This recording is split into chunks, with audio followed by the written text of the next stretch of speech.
I didn't really realise you could buy property in SMSF. I've got a marketing business and some of my clients are in the property space. And some of them were talking about buying property in SMSF and the benefits of it. And I think just over time, it just sort of sunk in. I think you've had that moment where you've realised, but a lot of Australians out there aren't realising that retiring on what they have, the amount that they have, is not going to be sufficient for retirement.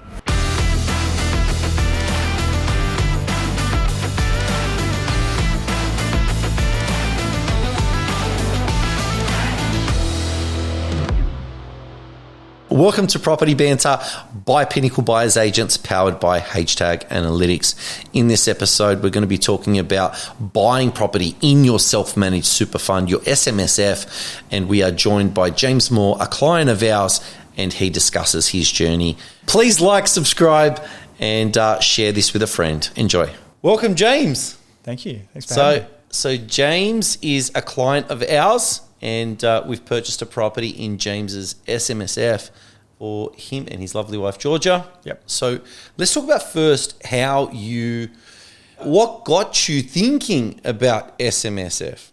Like, what was did you have a light bulb moment? Did you talk to someone? How did this come about that you wanted to buy in your SMSF? Well, I didn't really realise you could buy property in SMSF. Mm-hmm. And then, as you know, I've got a marketing business and some of my clients are in the property space. Yep. And some of them were talking about buying property in SMSF and the benefits of it. And I think just over time, it just sort of sunk in. Mm-hmm. And I was just also looking at how slowly my super was going up and knowing where I needed to get it to and realising it's not going to get there. It's not going to get there. I've got to do something about it. Because I own my business, and there was a period of time where I probably wasn't putting as much into my super as I could have. And so I was like, well, I've got to do something about just getting my super up there. And that's when I sort of started doing a deep dive in around buying property and I guess leveraging other people's money, i.e. the banks, to help me grow that super more quickly. And that got me really excited. That was kind of the start of it. And it was like, money excites you. Not the money. What the money gets me excites me, my friend. That's true. So that's when I sort of started looking around. Yeah. And I think I made a decision relatively early that I wanted to buy a used property. And I know, I'm busy. My wife's a doctor. She's crazy busy as well. I was like, man, we're going to need to get some help for this. So that's obviously when we started chatting. I knew I wanted to use a buyer's agent. I wanted to use someone who was a property investor themselves and who had done this sort of thing a bunch of times. So that's obviously, was a big part. And I knew you as well. Yeah. So we had a relationship and I knew what you were about and you're a straight up guy. Yeah. So that's kind of the start of using my SMSF to buy an investment property. There you go. And I think you've had that moment where you've realised, but a lot of Australians out there aren't realising that retiring on their super, what they have, the amount that they have in their super is not going to be sufficient for retirement. And nearly everyone's like that. Yeah. So with yourself, you've realised that there's your light bulb moment, and then you've put the actions in place to make it happen. Thankfully, you knew me and we got to work together. I think everyone should be looking at it. I mean, I don't know why more people don't. I mean, the government, and we might cover this off, there's a lot of red tape. There's a friggin' lot of red tape, and honestly, if I didn't know the benefits were going to be worth it, I could have fallen off because there's so much paperwork. It's so much longer to get anything done. Yeah. It's almost like the government does everything they can to make you not purchase the property. Yeah. But now it's done. It's all good, right? It's just you got to do that bit of hard work up front. But then, the benefits far outweigh it. But that was something I wasn't really appreciative of, was how much, because we got one other investment property. Yeah. It's just a lot more work up front to get it done. But once it's done, you're good to go. It is. So obviously you went to your accountant, you got the SMSF set up. Got that set up. That took a little accountants while. Are like, it just drags and drags and drags. So we got that all finally set up. And then obviously the mortgage, getting a loan, getting an SMSF loan, it's a total different thing. The big banks don't do it. You got to go through these second tier, third tier banks. It's just they overload you with paperwork. They're super slow to get back to you. everything just drags, and you just got to be onto them. So you need a really good mortgage broker who's done SMSF before. I wouldn't even start the journey. Well, we did start the journey with someone who didn't, and it came out that they didn't have the skills, they weren't quick enough, they weren't responsive enough, because you need to be as quick as you can because deals go quickly, right? So if your broker is just slightly off, you're going to miss the deals, and it's just going to drag the whole thing out longer and longer. Good deals go super quick. I always use the trading post analogy from back in the day. I always use that because as soon as you open that trading post on a Thursday and you have a look for cars or whatever you're looking for, the best things you call up for are sold immediately, and the same goes for houses. And you'd think that $700,000 purchase, no one's going to buy it within the hour, but you'd be wrong. Well, the other thing as well with buying a property through SMSF, you need to have a contract, right? So you need to have a buyer's agent that has a good relationship with the agent to be able to hold the property while you go through the rigmarole of getting your finance to go on conditional or to 100%. Get your final approval. And you need a buyer's agent to actually ask that said agent for multiple extensions because we happen to make a mistake and use a broker that wasn't, across it properly. But I think we went through extension 3 after weeks. extension. I think it was 3 weeks in the end from 3 weeks. Agreeing on a price and actually getting the bank to sign off on all the paperwork. And that was as quick as we could do. We could have done it probably in 2.5 weeks if we had the right broker around the first time. But if you're trying to get off-market property where you need to move straight away and there's other cash buyers out there, that's the tricky thing with SMSF is you need to be able to hold that property for 2 weeks while you get your ducks in a line because they don't approve things unless you've got the contract. It's really annoying. And I think that always comes back to having a good team. The good buyer's agent who has that relationship with the agent, because I got us a heap of extensions to make that happen. Then we had to switch to using our broker Jam, and then we finally got the deal done. And it's all about who you know and the team behind you that makes the process smooth.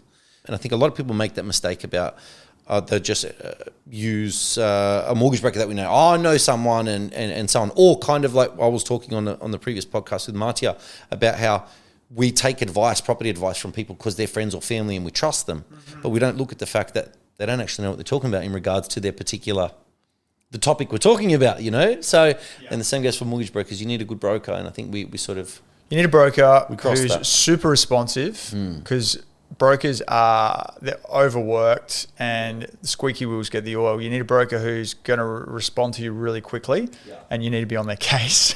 And they just need to have a lot of experience with SMSF. Otherwise... don't use them. That's one thing I've realized is brokers specialize in different things. Low doc for, those lower price points, SMSF. You've got to find the right broker for the right job, which is the buyer's agents. This is where these guys come in. Yeah, right? But I was going to say the same with marketers. You need to find a good... Absolutely. There's so many marketers out there that are absolutely no good. So that's true. It's the same for whatever you're doing. You need to use the best in their field. And I think, everyone would shop heart surgeons and find the best one, right? You wouldn't want to trust a dodgy one. But yet we do that all the time when it comes to other services. And I think we need to be super careful because if you want to avoid the headaches, especially when buying SMSF. And you need a buyer's agent who understands it as well because there's certain things you can buy in SMSF and certain things you can't. And then when you buy it, you can't do what you can do normally if you've bought through your super in terms of developing it. So you need to make sure the buyer's agent's across all those ins and outs. Otherwise, you can get yourself in a world of pain. There's a lot of rules around SMSF. But with that, so we had that stumbling block with yourself and that acquisition. So there was, and I know how busy you are. You got 3 boys? 2 boys and a girl. 2 boys and a girl. And the wife's a doctor, so we're flat out. And so I've got my shift business. work? Shift work, crazy hours. Yeah, we're juggling young family. So it's busy. And I remember you had to run around, get stuff signed, chase things up. Oh, JP signatures. I think I had 3 lots of them. And, that's not easy. Yeah, it's not easy, mate. It's not easy. So we had that stumbling block a few times. And then we ended up picking up a cracker under market value. Yes. And it was top of the hill. And if there was ever... I don't know, close to the top of a mountain you could get in Brisbane. That was it. Like it was super high. It was great. Like it was our first property in Brisbane. Yeah. We live on the Sunshine Coast. I didn't grow up in Queensland. I got no idea. And it's in Logan. And there's a reputation with Logan. But we went down and visited. It's actually quite Yeah. Nice. Beautiful street, top It's of the the best. hill. It's the best. Nice One of the home. best pockets of Logan. So Yeah. that's one of the things I definitely recommend is actually, if you can, actually look at the property, because that made us feel just so much better. Because generally trying to get a deal, it's going to be not going to be in the blue chip areas, right? Yeah. And so if someone's you're new to property investment, if you can, if you can't, no worries. But if you can, check it out. Like my wife especially, she that made her feel a lot easier just set put a set of eyes on it. We obviously trusted you. We're going to do it anyway, but that was awesome just to set the eyes on the place. Yeah, and we got it sorted out. Which is a couple little repairs. Well, kudos to you and your team for the handyman. I guess we're still using him. Yeah, he's good. He's great, and he wasn't a renovation. It was kind of just a mini makeover. Yeah, and it got done in like 2 weeks. We ripped up carpet. Painted, got some of the electricals done. I mean, that alone would have added a heap of value to the place. It was in need of the garden. It was in need of repair. It was, but it wasn't a lot of money. And after that was done, we were able to obviously get a lot more for the rent and get better quality tenant. Definitely. And location was great, and it's across from that massive 6-bedroom or whatever across the street on the right-hand side. Yeah, and it's on like a mini corner. It's on a mini corner, but it's a dead-end street, so it's kind of like the location is amazing. There's no Logan vibe in Logan in that section. No, you could. It was a good section. It's a good section. Yeah, and we went through a few places. Obviously, you recommended a few others, and we pulled out of one. Yeah. Did we sign a contract? I can't remember this, but I'm sure we have. Yeah. We pulled out of one in the last minute, and it would have been annoying as hell for you because you did a deal for us on that, but ultimately we slept on it and it just didn't feel right for whatever reason. Yeah. And you listened and you got us into this other one, which was a better fit. It was good for us. And the original one probably would have made us more money, but it was just not. We're busy people. We just like low maintenance and all the rest of the other one would have needed a bit more work. So the one we ended up getting was perfect. 100%. So that worked out well, and you ended up getting good tenants. We've got some good tenants. Property managers. That's an interesting one, especially in the less blue chip areas, I guess you could say. The property managers, what I've discovered is the property managers aren't as good because they don't earn as much money. Yeah. I think. I don't know. Is this an assumption? This is an interesting one because I'll tell you what, you can have a good property manager or a good property management team and then all of a sudden, a year later, they're not as good. They've got more properties on their rent roll or they've been assigned to someone else's file who's left that office and then all of a sudden they're overloaded with properties and then, especially if that rent roll is full of old properties and especially if that rent roll is in, let's say, Logan, so you have more issues with tenants. Like if you have a bunch of, newish properties in Bulimba, right, you're not going to have too much of a headache because the properties are new. They take care of themselves and the people they live there, don't create a problem. They pay rent on time. But if you have a bunch of properties in Logan, people aren't paying rent on time. There's maintenance issues, so on and so on, and the property managers are overloaded with problems. A good property manager one year isn't next year, and it's not for any fault of their own. Sometimes, just sometimes how the businesses are run as well. So agreed. So the first property manager we had lasted 3 days. Yeah. Maybe in 4 days. Yeah. And I only know you get a feel for it. So this is a second investment property and we've got a great property manager in the other place. So we had something to compare them against.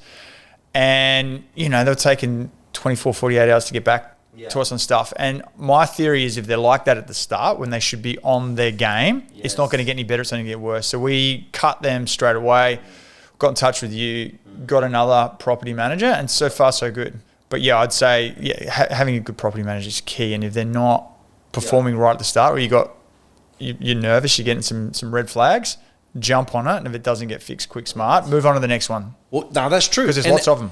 And it's that red flag at the start that where you need to listen and look for those red flags and address them. As humans, we tend to sweep red flags. Doesn't matter what we're talking about here. We tend to just kind of ignore it. And it could be with friends or whoever it is, you tend to ignore it and then it comes out later. So I think nipping it in the bud early on is spot on and you did that. And tenants are good, everything's running smoothly. Yeah, everything's running smoothly and I think the property's gone up a little bit. Oh, it's gone up? Yeah. You tell me, mate. You did that. Well, it's in the 700s now. So I mean, we bought at 50K, 60K under market value straight up. So we had 50, 60 instantly. And I dare say it's somewhere in mid-high 700s. What we have, though, is we have a rate cut coming in Feb. Next few years, that's going to perform really well. And you know what I love about what you've bought in your SMSF is you've bought something that's got owner-occupier appeal. You've got something that an owner-occupier would live in. You know, you could see your kids playing there in that side street there. Yeah. You know what I mean? Like, it's a family neighborhood. It's well kept. It's a higher owner-occupier portion in that street. You know, the house is like, you know, the 6-bedroom house, you know, next to it across the street. It's got an upmarket, like a nice family feel. Like what you would think of, Logan, is not what that is. That's a premium area. And I think that resale value, your exit strategy is spot on, and you're going to get the growth as well. You're going to attract the good tenants that you have attracted, and it's spot on. So I'm excited to see that property do really, really well for you. So no, fantastic. Tell me, obviously we encountered some things there with the mortgage broker, and obviously that property, the first property, you know, that we didn't go with and so on. How would you rate your overall experience with us? We're talking, aren't we? Okay, so I'm fishing for something good. But look, you know, in general, to anyone out there looking to hire a buyer's agent, it doesn't have to be myself, could be anybody. I couldn't recommend you highly enough. I think I've already referred at least one person. I mean, referrals are the ultimate compliment, right? Yeah. And I'll keep referring people across. So, yeah, amazing experience. Nothing but good things to say. I mean, we've had it for 8 months and it's made us money. It haven't had a lot of headaches. I have zero headaches once we've done the deal. So, couldn't recommend highly enough. I want to buy another one through you. Yeah. So, we're just trying to get our ducks in a line on that. No, Thank you. Appreciate it. Fantastic. Finding the right team is important. I think we've discussed that with marketing. Because that's initially how we met. When it comes to marketing, I think that there's, you know, a lot of average marketers out there, and I think that's what I kind of. I'll tell you the big red flag for people who are considering a buyer's agent. You want to make sure that they've invested themselves. You'd be surprised how many buyer's agents are out there that haven't really done, you know, build a property portfolio. So don't be afraid to ask them about that. Yeah. That's key, and obviously understand, you know, how big is it? What have they done and all the rest of it? I think values alignment, like you got to gel with them. You got to really be on the same page and feel like, they hear you and understand you. And then you want to make sure you're dealing with the same person that, if you can, along the way. And I get that, you know, teams get bigger and you might deal with the owner and then they might deal with someone else. But whoever you're dealing with, you want to make sure that you get to know them in the process of dealing with that buyer's agency, you know what I mean? Because you work really closely together. And if you don't like each other or you're on different pages, it's just going to make life hard.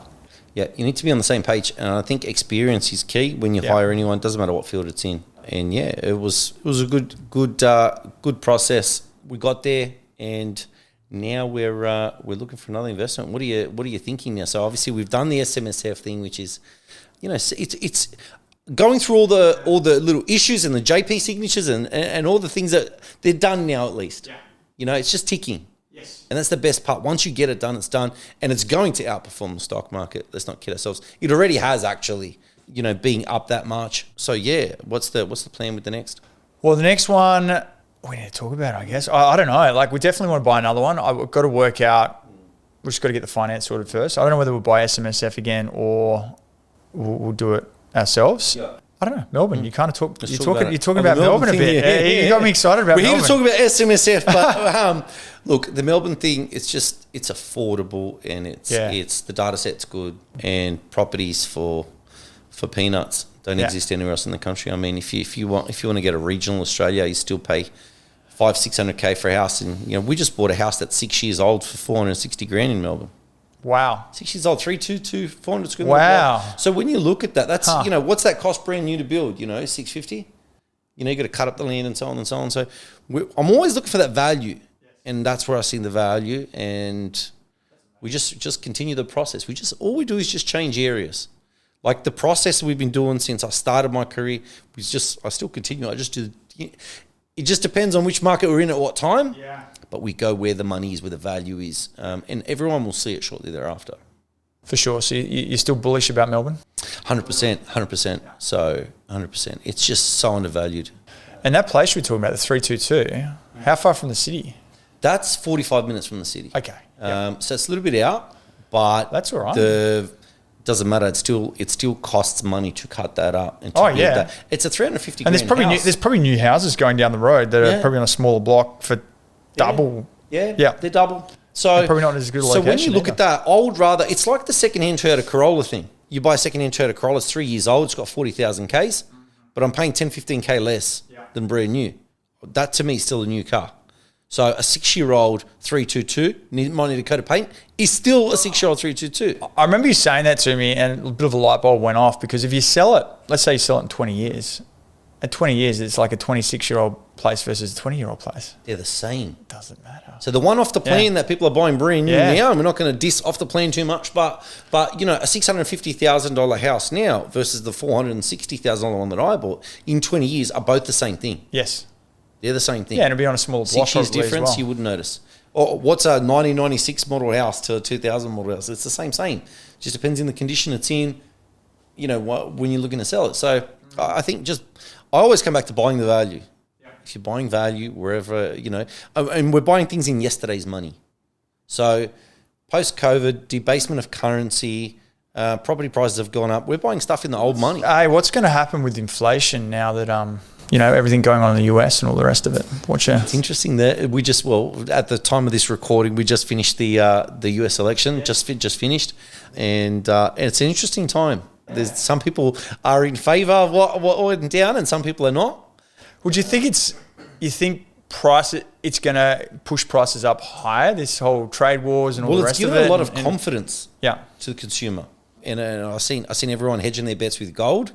And now, you know, confidence has returned back to the markets with Trump being in, and I think I'm not looking at it that way. I'm looking at it from the point that we got interest rate cuts coming. Well, I heard that it's going to accelerate interest rate cuts. It is, which will fire up obviously the property market, which will have a big knock-on effect. And everyone signs up to buy property, because no one signs up now to buy property. You know why? Because everyone wants to go on break with a clear mind, right? So that they can then they're like, I'll deal with it when I come back. So they go back, drop the kids off at school, boom, my phone rings.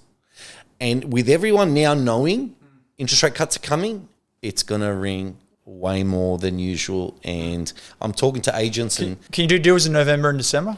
No, sorry, just and January? You can do deals all the time. I'll tell you what happens sometimes. Agents don't answer the phone. I've seen agents in the middle of a property boom go on holiday for 3 weeks.